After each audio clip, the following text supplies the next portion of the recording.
Vamos, sin embargo, a presentar ahora el tema de hoy y después vemos quienes han hecho preguntas.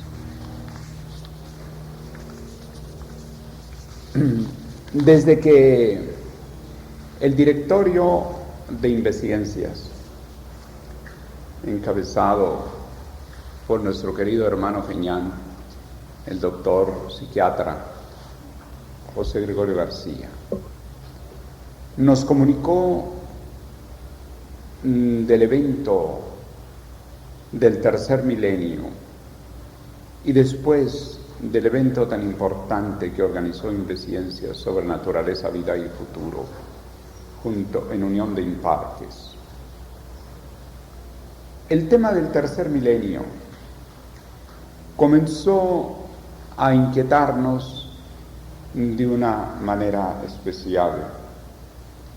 Y en el día de hoy, domingo 6 de agosto de 1987, apareció un artículo de nuestro colega Elías Amundaray acerca del tercer milenio del año 2000 al 3000. Dice: este relato apasionado de las cosas por venir, como diría H.G. Wells, lo han escrito dos novelistas británicos con el espíritu del futurismo, según ellos con ribetes de ciencia ficción. Brian Stableford, quien enseña sociología en la Universidad de Reading, Inglaterra, y David Langford, de formación científica y escritor. Un buen complemento de competencias en un ejercicio intelectual en que la imaginación debe interesarse a la vez en las relaciones interhumanas y en las capacidades tecnológicas. El resultado de esta colaboración es una obra contestablemente fuera de lo común, porque si Isaac Asimov, en la trilogía Foundation, ha contado a fondo la historia de nuestro futuro humano, lo ha hecho batiéndose alegremente contra el cosmos y sus leyes. Los británicos que citamos, por el contrario, han tratado de preservar la credibilidad de sus afirmaciones, concentrándose en los habitantes de la Tierra y excluyendo la existencia de vida inteligente fuera de nuestro planeta y lugares humanamente accesibles. Las cuatro fases. Pero aún mostrándose fieles a los habitantes del planeta Tierra, eso no impide a los autores el reconocimiento de mutaciones increíbles que se pueden producir en el curso de los próximos 10 siglos. Los autores dividen el milenio en cuatro fases de duración desigual. Habrá primero, dicen, una época de crisis que se instalará a lo largo de casi 2 siglos hasta el 2180. La humanidad acumulará todas las catástrofes más increíbles, conflictos nucleares, sur contra sur, más que este contra occidente. Guerras tecnológicas, calentamiento de la atmósfera por efecto de la acumulación de gases, aumento desastroso del nivel de los océanos, lo que eliminará una parte del Japón, etc. Sin embargo, los autores ofrecen también esperanzas. La fisión nuclear habrá quedado dominada, se podrá cultivar el mar como antaño la tierra y la revolución electrónica cambiará nuestras formas de vida. La fase siguiente va de los años 2180 al 2400. Nuestros sucesores vivirán una era apacible. No habrá cataclismos ni conflictos internacionales. Se producirán grandes mejoras bajo la égida de las Naciones Unidas, centro eficaz y regulador de la comunidad internacional. Las biotecnologías darán un inmenso paso al frente, ofreciendo progresivamente una remodelación de las capacidades del cuerpo humano que se concretizarán en la tercera fase del cambio de 2400 a 2650. Quedarán suprimidas la malnutrición y el hambre en Asia, América Latina y África. Se prolongarán sustancialmente los límites de la vida humana. El espacio exterior será colonizado alegremente y sin problemas. la creación de un nuevo mundo. Esta es la cuarta fase, de 2650 a 3000. Significa la consolidación de la tercera fase y conlleva tremendos cambios. Todos los hombres que viven centenares de años parecen ser felices, y ahí acaba todo. Para un libro así habrá probablemente dos tipos de lectores. Primero, los de grados más bajos. Para ellos será una lectura amena y apacible el desarrollo de tantas aventuras humanas y tan extraños cambios, todos perfectamente lógicos. Recuérdese que nuestros hijos no estarán leyendo a Asimov. Es posible que la reacción del público dependa casi totalmente de la edad. Los acostumbrados a la ciencia ficción, lectores, por ejemplo, de Asimov, quedarán menos desconcertados que los otros, ya que se trata de un libro futurista y todo en él es perfectamente lógico y explicable. Se verán navíos espaciales movidos por hidrógeno, lo que indudablemente está entre los hipotéticos avances de la técnica. Alcanzarán la velocidad de la luz. Los buenos espíritus pueden inquietarse una vez más de la saturación de las necesidades que se crearán para el último ciclo o fase. Por otro lado, el tercer milenio ofrece un material elegido para un análisis del funcionamiento del pensamiento anticipado. Se podrá, por ejemplo, estudiar en él la técnica llamada del extrañamiento temporal, que requeriría muchas explicaciones y nos limitamos a mencionarla. Se podrá saber o podrá saber el lector de habla hispana que la renta per cápita de Chile equivaldría a la de Nepal, y que países tan importantes como los Estados Unidos no son citados más que 3 o 4 veces, como el Alto Volta en África, casi desconocido hoy. Eso y otras muchas cosas que revelan más bien pesimismo en la primera fase y en la futurología en general, porque los sucesores de H.G. Wells, Brian Stapleford y David Langford, sitúan el referéndum electrónico instantáneo mundial solo en el 2240. Y cualquier futurólogo actual lo sitúa en el año 2100. Por otra parte, los autores creen o pronostican que solo en el 2990 se construirá el necesario túnel bajo el Canal de la Mancha, cuando las últimas noticias señalan que progresa por lo menos sobre el papel desde 1986. El hecho de que los dos autores sean británicos hace que todos los fenómenos se vean a través del filtro ocular insular de la actual cultura inglesa. Quizás lo ideal, de haber sido posible, hubiera sido que interviniera algún hombre del tercer mundo para que la visión, tan restringida en la Inglaterra actual, que no permite ni ver los problemas de la Europa unida, fuera más ecuménica. Pero el intento es notable y por eso lo traemos a esta columna. Como vemos a través de este artículo, las preocupaciones acerca del tercer milenio comienzan a ser cada vez de más actualidad. Sin embargo, sería muy importante, sería muy interesante tomar en cuenta la precesión equinoccial, la cosmobiología, los aspectos que pueden indicar varios detalles y que lamentablemente esos autores desconocen ese estudio, al cual, por cierto, sería útil tomar contacto con ellos e invitarlos a que participaran de esos estudios. Desde el punto de vista de la precesión equinoccial, sabemos que en el año 1948 hemos entrado en una nueva era que abarca no solamente un milenio, sino 2300 años, por ser la constelación de Aquarius un poco más grande que la de Piscis. Y de ahí que Piscis tiene nada más 27 grados y Aquarius tiene 2300 aproximadamente. Aquarius,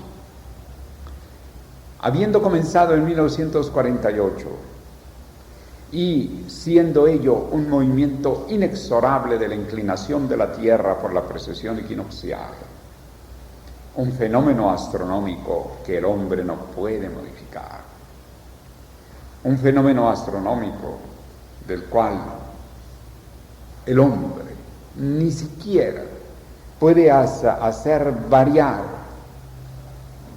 un tiempo mínimo la rotación de la Tierra, ni la traslación, ni el tercer movimiento, que es de inclinación de trompo, que es el de la precesión equinoccial.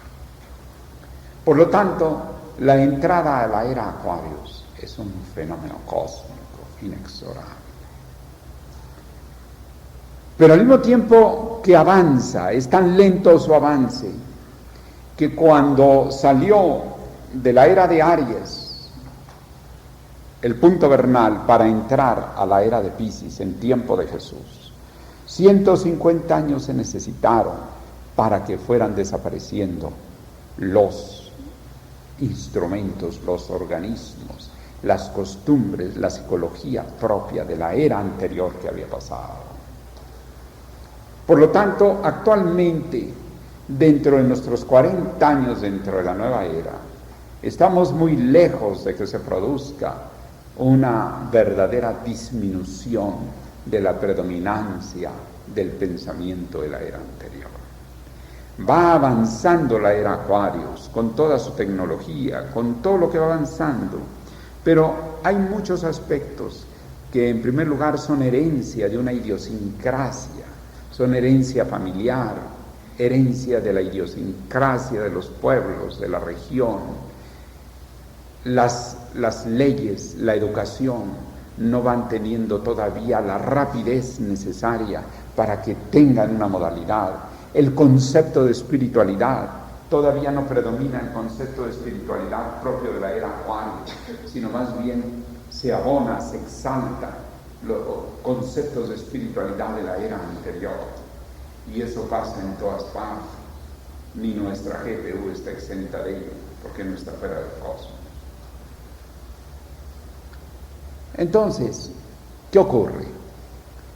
Que actualmente todavía no se presenta una serie de características propias de la nueva era.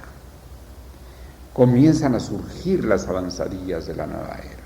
Hay el despertamiento tecnológico, pero dentro de la conciencia de los hombres no es mucho. Y por el contrario, las etapas de transición entre dos eras son etapas tremendas, son etapas de gran violencia, de gran barbarie.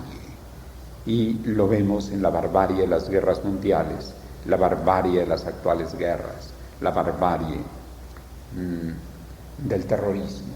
Son formas de barbarie que ahora las miramos un poco familiarmente, pero la otra etapa de barbarie, cuando la llegada de los bárbaros a Europa no fue menor proporcionalmente al avance tecnológico que ahora existe. Pero yéndonos hacia el tercer milenio, encontramos que el primer evento de importancia que surge es después del comienzo de la nueva era, en 1948, en que se plantearon cosas tan grandiosas y que acompañó a la venida del Sublime Maestre en 1948. Tenemos que desde el punto de vista cósmico, un evento de importancia es el hecho de que a los 36 años se ha cumplido la circunstancia de que la precesión equinoccial se aleja 30 minutos de arco, o sea, la mitad de 1 grado de la circunferencia de la era anterior. Y observamos que los movimientos de paz van siendo cada vez más masivos. La búsqueda de la paz viene a ser algo que hasta en el Congreso de los Estados Unidos se lucha por ello. Vemos naturalmente que un primer fenómeno también importante de estos años es la llegada por primera vez del regente de la nueva era, Urano, al signo de Capricornio, donde rige Saturno, que es también regente de la nueva era, y lo cual sucederá el 3 de diciembre de 1988. Y enseguida, en 1995, la llegada de Urano por primera vez en la era a Aquarius mismo. He allí un fenómeno que indudablemente redundará en que existan generaciones mucho más acuarianas de los niñitos que nazcan a partir de 1988. Y por supuesto, en los adultos también irá habiendo una mayor adecuación de los comportamientos hacia la nueva era en los gobiernos. Pero hay que tomar en cuenta que hay un factor también cósmico que retrasa la desaparición de la fuerza neptuniana, y es el sextil Neptuno-Plutón, que sigue vigente hasta el año de 2030, en que por fin la posición de Plutón, después de haber pasado por el perihelio junto al Sol, recupera la aceleración correspondiente en relación con Plutón, y eso no quiere decir que cambie velocidad. Aceleración y velocidad son distintas cosas dentro del concepto astronómico y cosmobiológico. A partir de entonces, la exacerbación que recibe Neptuno por parte de Plutón, Neptuno regente a la era de Piscis, hará que probablemente caiga más violentamente el telón de los efectos de Piscis. Eso nos hace esperar que no se prolongue tanto la etapa de transición entre dos eras, y que ya a partir del año 2030 se perfile mayormente con todos los niños que hayan nacido en la última década de este siglo, y que crezcan y lleguen a los 30, a los 40, 50 años a tomar el poder del mundo.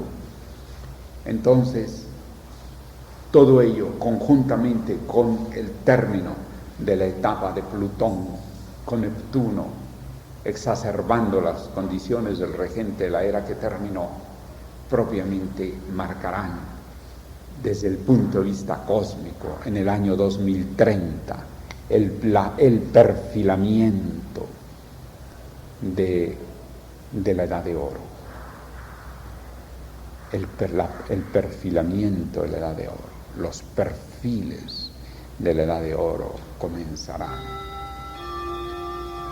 Y entonces surgirá la ñana, surgirá el discipulado de la ñana, el discipulado del saber, el discipulado que enseña la buena voluntad, que enseña la reflexión, que enseña la sutilidad de espíritu, que enseña la percepción de la realidad, que enseña todos esos bhumis maravillosos de la ñana yoga y de la ñana vijnana yoga.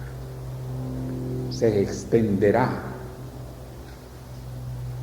y propiciará el surgimiento de la edad de oro. Ahora bien, como queremos hacer comentario al tercer milenio, indudablemente que el año de 2030 permitirá el comienzo de esa edad de oro, que comenzará más en unos países que en otros. Por ejemplo, desde luego más en América, que está regida por Acuario, pero también más en los países del sur, como ya se perfila en Australia,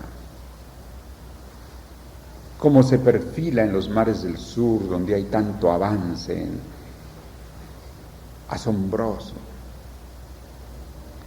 como la espiritualidad, pero una espiritualidad entendida a la manera acuariana, no una espiritualidad a la manera de Piscis.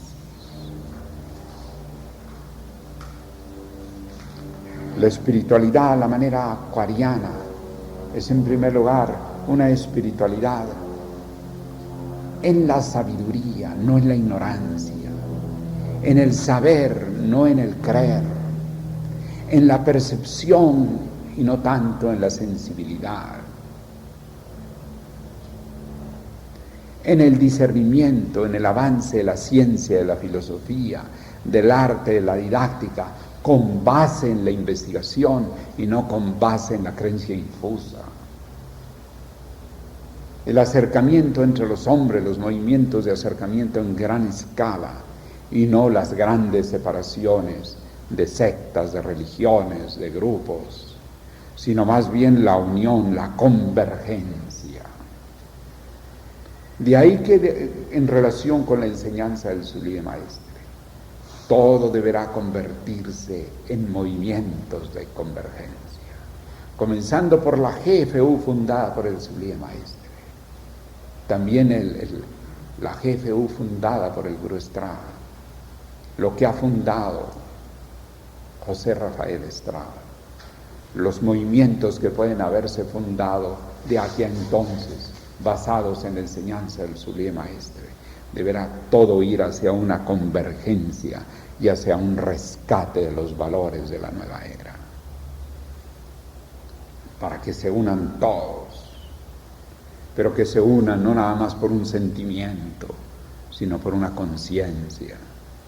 Y por eso todo hay que dar a estudiar la voluntad del Sublime Maestre a todo el mundo, a tutti le mundi, a los que se inclinan por determinados extremismos, unos de tipo místico, otros de tipo anárquico, no importa. Hay que prever que dentro de 2 o 3 generaciones las circunstancias no van a ser las mismas. Nosotros no nos debemos dejar engañar por los espejismos del tiempo. Tenemos que vivir la realidad de nuestro tiempo, con las circunstancias propias de nuestro tiempo, pero también prever el futuro, como ya lo comienzan a prever escritores, como también la cosmobiología nos ayuda a preverlo. Nuestra generación no es una generación aislada, es una generación de continuidades, como todas las generaciones. Nosotros tenemos que trabajar para 2000 años y por lo tanto no tener la visión nada más de lo que sucede ahora, de las limitaciones presentes, porque en última instancia hay que ver un presente más extenso, el presente de toda una era. Y de ahí que todos tienen el derecho y el deber de absorber lo más que puedan las enseñanzas más hondas. Siguiendo adelante, tendríamos que señalar que pasando ese periodo de 2030, ya inclusive se va a encontrar la precesión equinoccial después del primer grado de 72 años. Ya indudablemente viene el predominio de una era del saber, de una era de paz, de una era de investigaciones verdaderas, de una era uraniana. Urano es el planeta del genio y la edad de oro se producirá por el alto nivel de la conciencia de los hombres. Y observen que ya los niñitos cada vez son más inteligentes. Mientras más va avanzando la era son más inteligentes, pero lo que heredan son una serie de perturbaciones propias de esa fenomenología de gran crisis permanente que también se dio en el cambio de la era de Aries a Piscis. Crisis permanente. Y van decayendo los valores positivos de Aries, y así sucesivamente. Entonces, nosotros tenemos que comprender en ese sentido que hay períodos fundamentales. En primer lugar, dentro del signo, dentro de un signo zodiacal, de las primeras divisiones que hay importantes son en decanatos, o lo que llaman algunos decanos, que son de 10 en 10 grados, o sería divisiones de 720 en 720 años. Indudablemente, sin embargo, tenemos que tomar en cuenta una división muy importante que es en 4 partes que hace el maestre Reynó de la Ferrière y que tiene su base dentro de la dialéctica. Voy a leer a ustedes cómo él plantea el predominio en una era de 2000 años. Esta era es de 2300, por lo tanto es de más de los 500 años que el Sublime Maestre menciona. Por favor.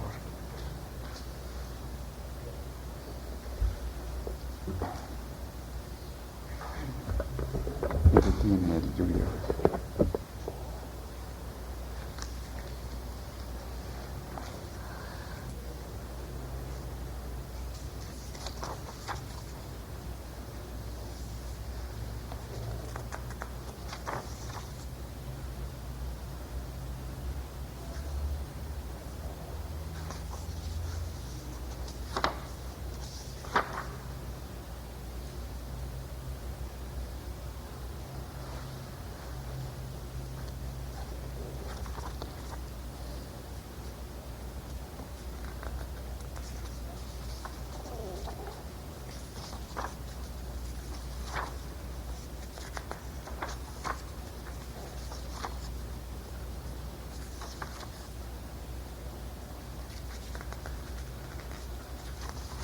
¿Dónde están los periodos de 500 años?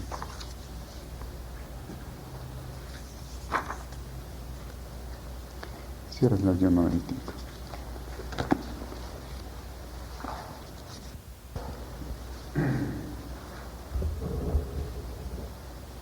La etapa de 500 en 500 años que señala el Sublime Maestre viene a dar culminaciones en las partes de 500 años. Él señala que los primeros 500 años son más bien etapa del sacerdocio, etapa fundamentalmente iniciática, que los siguientes 500 años comienza a darse fundamentalmente la etapa guerrera, el predominio militar, hasta que llega al final de los 500 años y se da el predominio militar.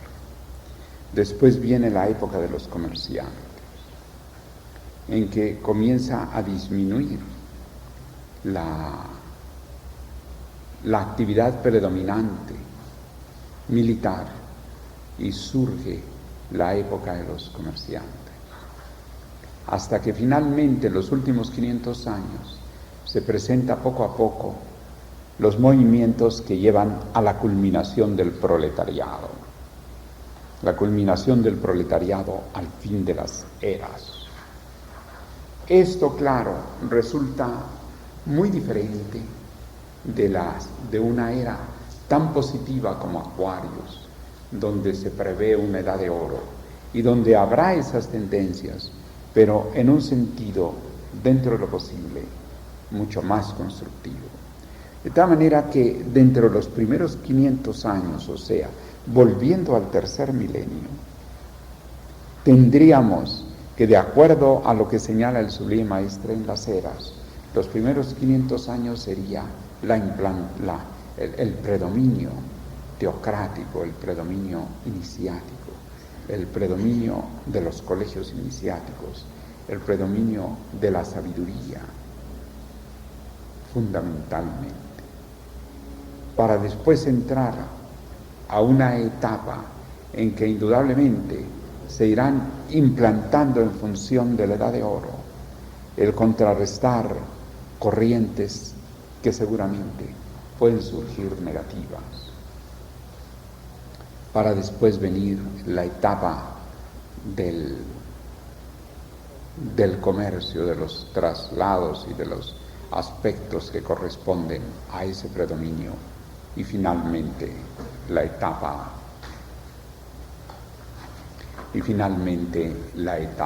del proletariado. Es interesante de todas maneras que eso no puede entenderse nada más en el sentido de las clases sociales o de los ejércitos con armas. Más bien tendríamos que entenderlo como actitudes. O sea, que no la época de predominio del sacerdocio no quiere decir que sean exclusivamente los sacerdotes iniciados, puesto que las religiones de la era anterior van a ir quedando como ocurre con las religiones de eras anteriores, que se van reduciendo a su grupo específico que las conserva.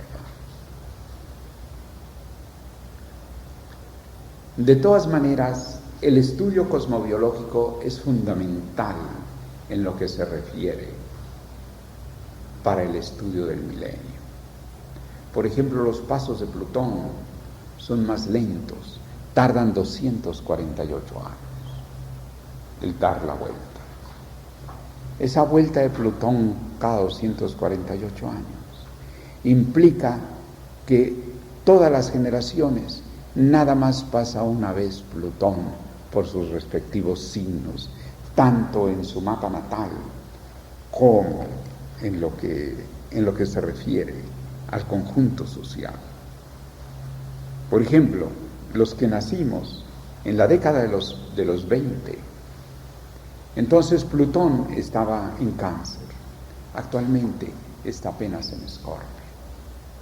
Quiere decir que nos ha tocado el efecto de Plutón en Cáncer, en Leo, en Virgo, en Libra y ahora en Escorpio. Entonces quiere decir que una vida larga apenas se alcanza a que pase una vez Plutón por 4 de sus signos, de su casa, de su esquema natal, de la influencia típica. Un planeta tan lento, tan importante, se mueve muy lento. En el caso de Urano, que va a ser el planeta de la nueva era, mejor dicho, el planeta regente, que es el planeta del genio, de la técnica, de las ondas, de los descubrimientos, de las investigaciones por excelencia. Resulta que tarda en dar la vuelta a 84 años. Al tardar 84 años, quiere decir que generalmente en una vida, por lo menos actualmente, hay que vivir 84 años para que Urano vuelva a pasar por el sitio en que estaba cuando nacimos, lo cual hace pensar que realmente nada más se pasa, por ahora en el promedio de vida actual, se pasa nada más una vez. La experiencia uraniana es nada más una vez en cada signo. En el caso de Neptuno es también bastante lento porque tiene 184 años de duración su vuelta. Quiere decir que viviendo 92 años apenas recorre la mitad del zodíaco en una vida humana. Saturno ya representa épocas menos largas, porque da la vuelta en 29 años. ¿Sí?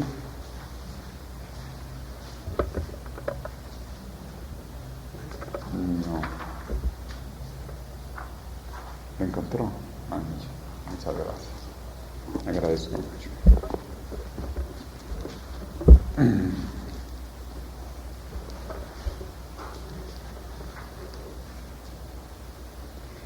Dice, sea como sea, hay que seguir un sendero trazado desde hace mucho tiempo, y este método de superación respetado todavía como sistema de la vida corriente en la India, por ejemplo.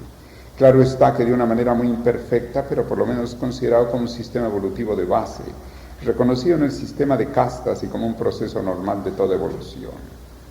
Son bien conocidas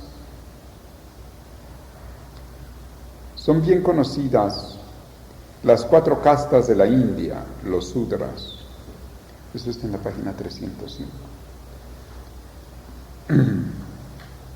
Los Sudras, casta inferior, que son los labradores, los Vaisyas, comerciantes, los Kshatriyas o soldados, guerreros, y finalmente los Brahmines, que se dedican a la vida cultural perfeccionando el espíritu. Fíjense ustedes que la idea de que un brahmin tenga que ser una persona que nada está pensando en las cosas místicas, eso tampoco es tradicional. Observen ese detalle. Y cómo enfoca el Sublime Maestre la proyección de un brahmin, que indica que se dedican a la vida cultural, perfeccionando el espíritu. Estas 4 especialidades existen en general también en el mundo a través de los servidores, los empleados, la burguesía y por último la aristocracia, pero sin ser consideradas como castas. Examinemos simplemente la evolución de la humanidad y veremos al comienzo una civilización formada por las clases elevadas de los hombres, por seres superiores, por iniciados hombres Dios. Es el predominio del sistema teúrgico. Más tarde, cuando fue olvidada la época de los colegios iniciáticos y sus gobiernos sacerdotales, entendidos no como religiosos, sino como educadores, iniciáticos, sacerdotales, en el sentido esotérico, cuando fueron olvidadas las formas de organización social, de acuerdo a una estructura de jerarquía espiritual, entonces tomaron lugar los gobiernos de los conquistadores, los sistemas militares. Fue la época de la organización por medio de la fuerza, que sin embargo fue desplazada por la ansiedad de contactos con el extranjero para el intercambio de productos. El reino comercial que a su vez va degenerando hasta ceder la dirección del mundo a la casta inferior, haciendo su aparición el proletariado, el reino de la servidumbre que se vuelve gobernante. En fin, se ve al mundo así cambiar de forma acentuadamente en su sistema directriz. Se ve a la humanidad tomar cada vez una nueva línea. Cada 500 años aproximadamente surge otra vez una nueva modalidad de estos 4 estados evolutivos y vemos cada vez culminar una forma social y a su vez perfilarse la siguiente. Así, por ejemplo, la venida de Cristo coincide con el punto culminante del pueblo. Jesús repite el amor los unos a los otros sin distinción de clases, la igualdad para todos. Él predica la gran comunidad. Los Reyes Magos simbolizan muy bien el fin del reino de los comerciantes, entregando el incienso, el oro y la mirra, como representación del ideal de trueque, de relación comercial y de producto. Durante 500 años los sacerdotes iniciados procuran establecerse una vez más, y el momento culminante de ese ciclo se hace sentir cuando la Iglesia Católica se establece por sí misma, aunque en forma tan solo temporal, pues el dogma esotérico es abandonado en forma terminante. En el siglo VI la Iglesia rompe con la enseñanza de la reencarnación, con los principios de espiritualidad pura, etc., para adoptar una nueva fase de acuerdo con la época. Los últimos colegios iniciáticos funcionaban muy irregularmente. La clausura oficial tuvo lugar cuando Jesús el Nazareno, gran maestre de la orden de la confraternidad blanca, dio públicamente la lección tradicional del Sanyasaya, cuyo sentido veremos después. El reino de las conquistas vuelve a florecer y el año 1000 se ve culminar el sistema del poder por la fuerza. Los militares constituyen la representación simbólica de esta tercera manifestación de la evolución de castas que caracteriza a la humanidad en general. Enseguida aparecen las relaciones más y más importantes entre los países y aún entre los continentes. Los estados desean el intercambio de mercancías tanto como los contactos de la cultura, y es entre 1450 y 1500 que predomina la idea del descubrimiento de nuevos países. Nacimiento de Américo Vespucio en 1451, descubrimiento de la América por Colón en 1492, Vasco de Gama descubre la ruta de las Indias por el Cabo de Buena Esperanza en 1498, etc. En tanto que esta idea de preponderancia comercial no hace sino cumplir su ciclo correspondiente, ya se perfila entonces la forma siguiente, una evolución humana colectiva. Es el nuevo retorno a la primera forma, es decir, que el pueblo poco a poco se emancipa y en el año de 1950 se contempla una vez más el punto culminante del espíritu del pueblo y la colectividad inferior del mundo social se manifiesta. Del año 1950 al año 2000 se va a infiltrar poco a poco el sistema teúrgico, el movimiento iniciático, la estructura gubernamental mundial de un sacerdocio esotérico, la revocación de la humanidad llevada adelante por una colectividad de iniciados. No se trata de una dirección de monjes, fíjense ustedes que aquí aclara el Sublime Maestro. No se trata de una dirección de monjes o de representante de alguna religión, sino de una teocracia en el más plausible sentido para todo el mundo, de una jerarquía espiritual y una autoridad tanto por el conocimiento como por la sabiduría.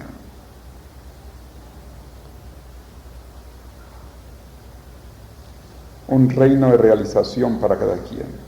Estas épocas de 500 años no son periodos de medio milenio exactamente, como tampoco son enteramente una sola y misma tonalidad, tal como sabemos acerca de las estaciones que dividen el año y que sin embargo tienen algunos días calientes en el invierno y algunas semanas muy frías en el verano.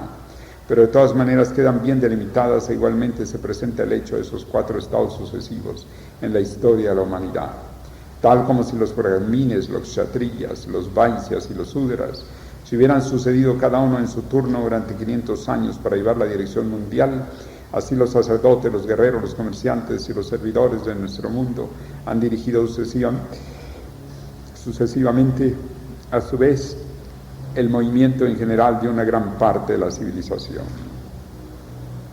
Actualmente estamos dando vuelta a la historia una vez más, porque ha descollado el punto culminante del ciclo del gobierno del pueblo, por lo menos del ciclo de las ideas profanas, que sobrepasando a las otras que caracterizan a los sabios, la aspiración iniciática, a los soldados el gusto por la fuerza y a los negociantes la idea material.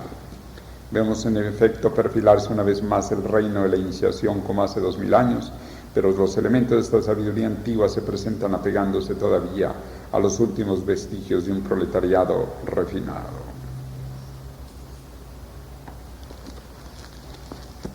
Bien. Entonces, vemos aquí también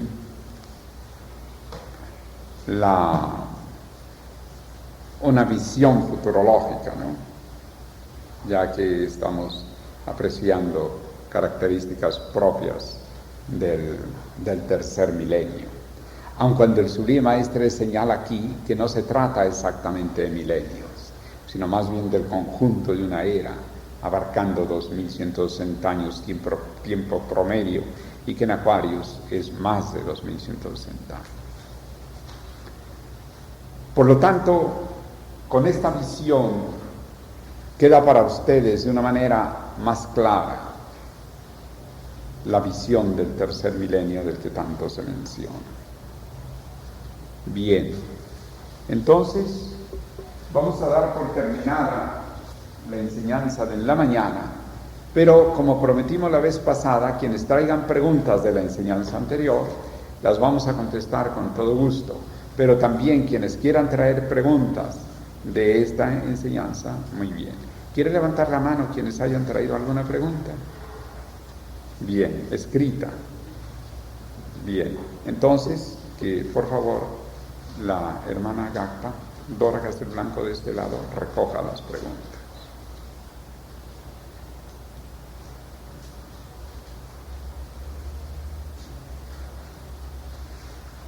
De este lado, ¿hay quienes hayan traído alguna pregunta? Bien.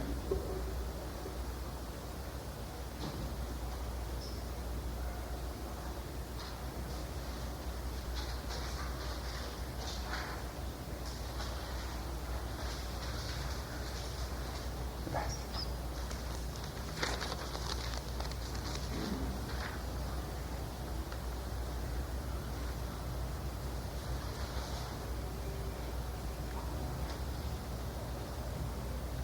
Esta pregunta de la hermana Raiza, estas preguntas están elaboradas en base al tema comprendido entre las páginas 417 hasta la 422 del libro Los Grandes Mensajes. ¿Por qué las propulsiones de energía se dan cada 11 años? En esta primera parte de la pregunta quisiera contestarle que fundamentalmente son lo que se llama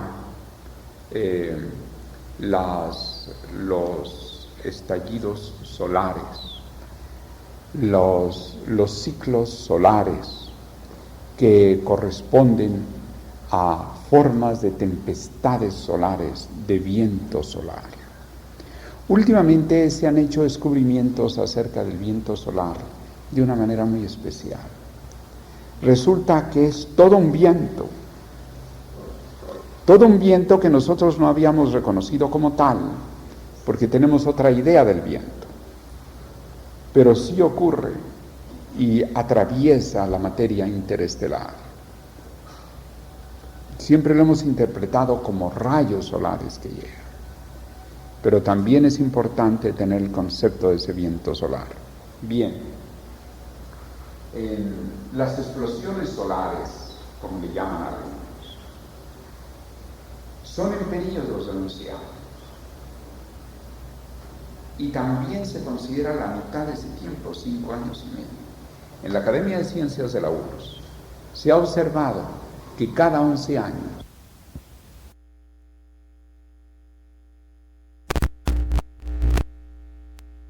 en los cardiópatas, y eso se ha observado en hospitales de cardiología en Rusia. De manera de que esas explosiones solares tienen un efecto en el ser humano.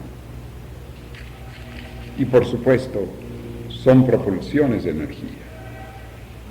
Indudablemente hay en ello también un aumento del viento solar. Segunda pregunta: si el sueño revigoriza nuestro potencial, ¿cuántas horas debemos dormir normalmente? ¿Y cómo afectaría a ese potencial si no se duerme lo suficiente? Bueno, a este respecto tendríamos que contestar, como decía Eduardo Alfonso acerca de la dietética. Decía Eduardo Alfonso: la dietética es la ciencia y el arte de seleccionar los alimentos para cada caso y para cada ocasión. En el caso del descanso también es para cada caso y para cada ocasión. En primer lugar, tenemos que tomar en cuenta dos factores muy importantes. Uno, la edad. Otro, la alimentación. Las personas que lamentablemente para ellas todavía se alimentan de carne de puerco, de carnes de res, de carne de pollo, de carne de pescado, el proceso eliminatorio es mucho más largo. La lucha frente a esos tóxicos es mucho más prolongada. La digestión, nuestro estómago no es tan largo como para los alimentos, nuestro estómago no es tan corto como el de los animales carnívoros, ni es tan largo como el de los animales herbívoros. Y por lo tanto, ese proceso digestivo más prolongado, esa intoxicación, origina que las personas no vegetarianas tengan generalmente mucha mayor necesidad de dormir que las personas vegetarianas. En las personas vegetarianas también hay que tomar en consideración el tiempo que tengan de vegetarianos, porque si son los 5 primeros 10 años, son tiempos de eliminación. Pero si son vegetarianas ya de 25, 30 años, su digestión se hace bastante rápida. ¿Y qué ocurre? Que muchas veces con breves descansos se reponen fácilmente, y en la noche, muchas veces, con dormir 5 horas, alcanzan a descansar plenamente. Pero también tiene que ver con la edad. En la primera etapa, la primera mitad de la vida, el ejercicio de la energía física, el movimiento ágil del cuerpo y no tan ágil de la mente, origina una descarga de energía física que hace que haya un descanso mayor. Mientras que después mientras que ya en la segunda mitad de la vida, la mente se vuelve mucho más ágil y el cuerpo se vuelve un poco más lento. Es decir, cambia el tiempo de la velocidad. Y así como el niñito pequeñito movía rápidamente sus piernitas, su cuerpo, y en cambio su mente está lenta, En cambio, en la persona a edad avanzada, su mente está ágil, mucho más ágil que cuando es joven, y su cuerpo es más lento. Su cuerpo está ya condicionado a ciertos desgastes de las células o de la vida celular. Por lo tanto, entonces el sueño se requiere menos tiempo. Claro que también habría que tomar en cuenta el estrés. Una persona muy estresada o que fácilmente se estresa requiere más reposo. Y desde luego hay enfermedades como la gripe que es conveniente mayor reposo. Pero en el término normal podríamos decir que el sueño podríamos hacerlo girar alrededor de las 5 horas como forma prudente, pero no quitando que hay personas que durmiendo 4 horas están perfectamente, sobre todo cuando son de mucho tiempo de vegetarianos. Pero diríamos que alrededor de 5 horas es el promedio para los vegetarianos.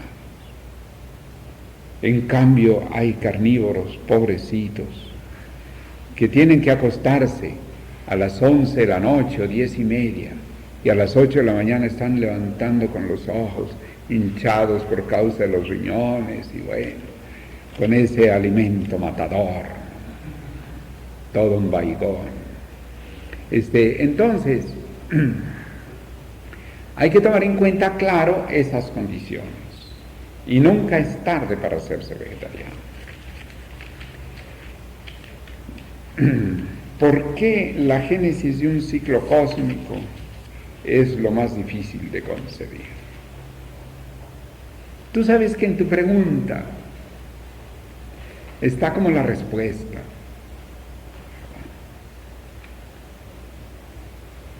Habría una especie de contrapregunta.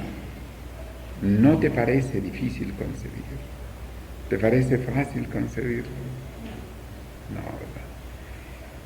La génesis de un ciclo cósmico es difícil de concebir porque la proporción en las distancias, que son por cierto muy relativas en cuanto a la proporción de la existencia en el cosmos y en el átomo. Porque fíjate tú que un sistema planetario es casi idéntico a un sistema electrónico. Y el sistema electrónico es chiquititito y el sistema planetario es enorme. Entonces, la génesis de un cosmos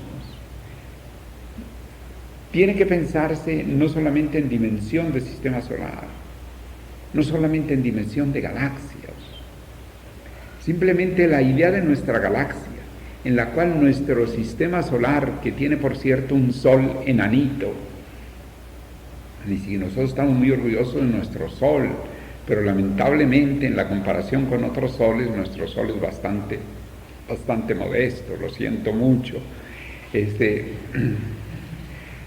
Pero entonces, en medio de ese conjunto, concebir cómo surge aquel conjunto de galaxias, y entre ellas nuestro sistema solar, bueno, es difícil de concebir. ¿Por qué es difícil? Porque la proporción de la experiencia humana está entre el mundo gigantesco, entre el macrocosmos, y entre el mundo de lo pequeño, el microcosmos. Diríamos que el hombre, vamos a aceptar esto, de que el hombre está entre lo macro y lo micro, entre lo macroscópico y lo microscópico. Porque también yo quisiera que tú, Raiza, también fueras pensando hacia adentro, simplemente en tu mano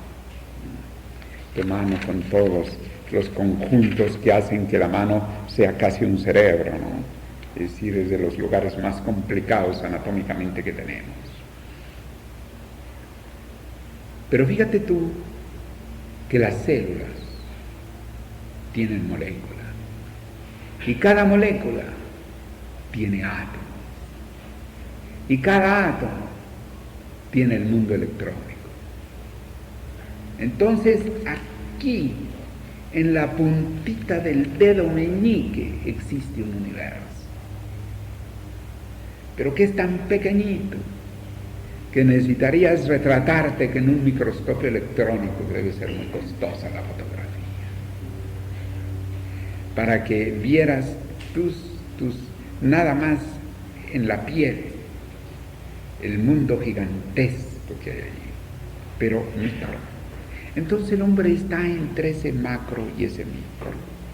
Y así como le cuesta trabajo concebir el surgimiento de un ciclo cósmico, también le cuesta concebir cómo surge un ciclo microscópico. También, sinceramente, nos cuesta trabajo. Vemos un microscopio electrónico, de esos que aumentan quién sabe cuántas miles de veces el tamaño, y vemos lo que representa el mundo electrónico de un átomo, y aquello es tan gigantesco, giran, inclusive la precesión equinoccial también se da entre los electrones, o sea, ese movimiento de trompo de la Tierra, por el desfase, vamos a decirlo así, un desfase perfecto entre la traslación y la rotación. Entonces eso también se da entre los electrones. Hay el electrón que se llama spin y que tiene su movimientito de precesión equinoccial ahí muy terráqueo. Así es que bueno, ¿qué quieres que haga? Difícilmente podría facilitar tu pregunta. Lo único que te recomiendo es que gestiones ver un microscopio electrónico y te aproximes al observatorio astronómico aquí de Cajigal y te permitan ver el conjunto del cielo una noche limpia. Y entonces allí tal vez el microscopio te conteste, el microscopio o el telescopio, ¿ok? Aquí hay una pregunta de la hermana Laura.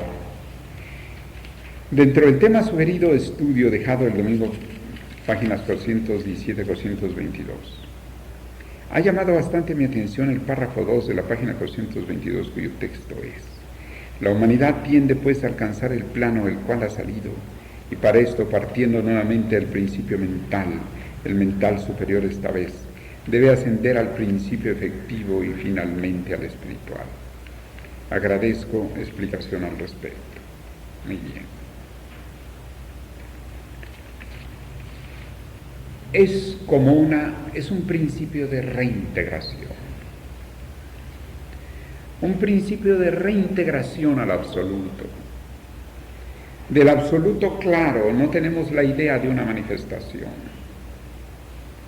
pero del absoluto surge la manifestación concreta, y esa manifestación concreta, desde lo más sutil, llega hasta el mineral, y del mineral retorna hacia lo animal, lo vegetal, lo animal, lo humano. De tal manera que hay principios de existencia que en su función de reintegración llegan hasta el principio mineral.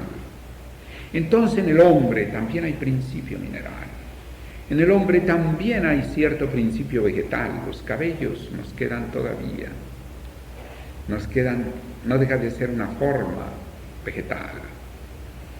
Y al mismo tiempo la parte animal del cuerpo, y enseguida la parte de la mente y de la mente superior.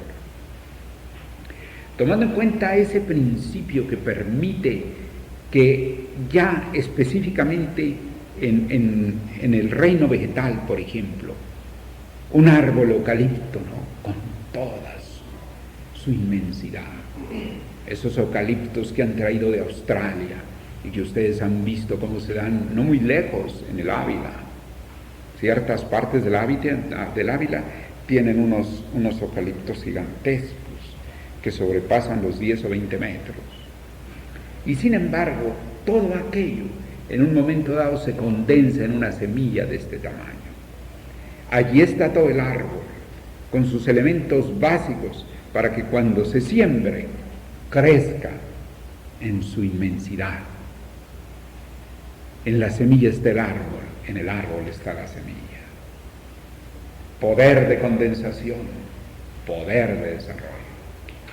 Entonces, esa reintegración a su comienzo, esa reintegración a su origen, también lo podemos ver en el principio mental, en lo mental como manifestación de lo absoluto, entendiendo a Dios absoluto en lo absoluto y entendiendo a Dios activo en lo manifestado. Entonces ese principio de Dios, ese principio mental se manifiesta también en lo mental, en un conjunto de aprendizajes, de aplicaciones, de realizaciones mentales, ¿verdad? Y partiendo nuevamente del principio mental, el mental superior esta vez, debe ascender al principio efectivo y finalmente al espiritual, en el cual se reintegra hacia lo absoluto. Diríamos que son esos ciclos de involución, evolución, que lo vemos en todos los reinos. Porque también en el reino mineral podríamos considerar eso. Claro está que en el reino mineral puede haber la tendencia a ascender a lo vegetal. Recuerden que hay minerales que se vegetalizan, como también hay vegetales que se petrifican, ¿verdad? Por fenómenos propios de la naturaleza. Pero el mineral mismo puede quizás diluirse por el contacto del agua y extenderse y diluirse en medio de un líquido, pero llega el momento en que el líquido, por el calor, por la evaporación o por la absorción en la tierra, desaparece y va quedando el polvito, y ese polvito tiende nuevamente a encontrarse uno con otro y crear una solidez, y entonces también el ciclo solve, coagula, disolución, coagulación se presenta también en el mundo mineral. Entonces viene a ser de lo absoluto a la manifestación. De tal manera que trato así de contestar la pregunta de la hermana Laura. Finalmente viene una pregunta de nuestro hermano Tobías, que dice: ¿cómo debemos entender la génesis de un ciclo cósmico que nos habla el Sublime Maestre? ¿Cómo puede salir de un cosmos finito un cosmos infinito? Fundamentación a una pregunta. No olviden ustedes que nuestro querido hermano Tobías va a ser próximamente licenciado en filosofía, y naturalmente aquí tenemos la pregunta de un filósofo, ¿no?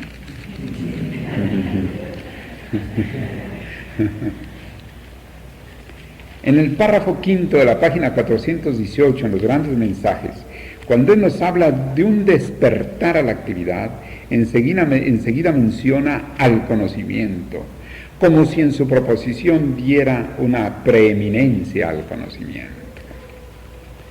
Pero que al leer ese párrafo quedara como tácita esa mención, por lo cual, sabiendo la importancia de lo que representa el conocimiento desde el punto de vista de su origen, de su formación y de toda su connotación filosófica, podríamos decir que el conocimiento es luz de nuestra razón que ilumina nuestra vida, y que la razón como razón divina es la que forma nuestro pensamiento, y es ahí donde podemos liberar un potencial y alcanzar una realización de liberación. En cuanto al último párrafo de la página 420, donde el Sublime Maestro Avatar nos habla de una vida divina exterior, ¿por qué entonces se ha hablado de que solamente la vida divina es interior? Y entonces él nos habla de una vida divina exterior. ¿Cuál es entonces esa vida divina exterior?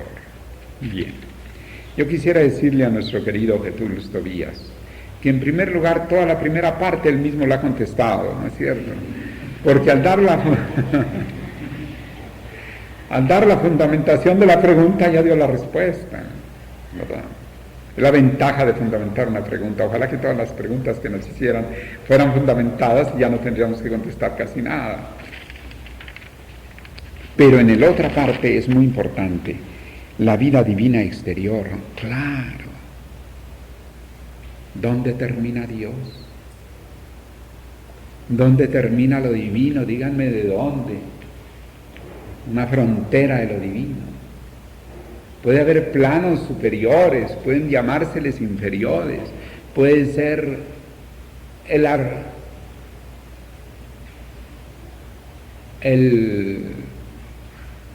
mundo de lo más bajo de las leyes, puede ser el mundo de lo más alto, pero ¿dónde termina Dios?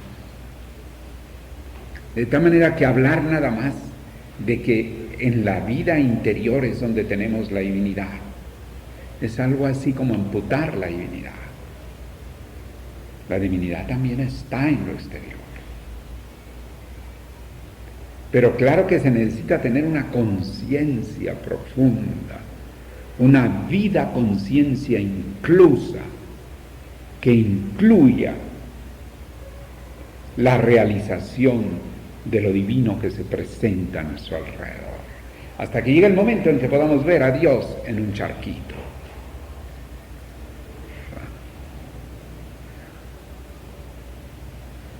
Pero claro, para ello se necesita una conciencia muy, muy expandida. De tal manera que, ¿cuál es entonces esa vida divina exterior? Aquí la tiene usted, se la presento. Tiene nombres, edades, nacionalidades, ¿verdad? Y además, si usted encuentra el templo, también forma parte, y si usted sale al Ávila, también se la presento. Le presento a Tobías, le presento a usted a la vida divina exterior. Aquí la cordillera se va a sentir muy complacida de conocerlo. Entonces, así el mar, así el océano, así de todo. En una ocasión, esto va como anécdota, les decía que también tenemos partes sagradas en nuestro cuerpo. Y entonces alguien dice, bueno, será la mente. Y entonces preguntamos, ¿y con qué hace usted sus hijos en el poder divino de la creación? De tal manera que por algo al final de la columna vertebral le llaman el sacro. De tal manera que es cuestión de reconocimiento del sentido de lo divino. ¿Está claro? Bien. Entonces agradezco mucho estas preguntas de los tres hermanos y para la próxima vez los que quieran traer preguntas sobre el tema de hoy, con todo gusto contestaremos. Paz.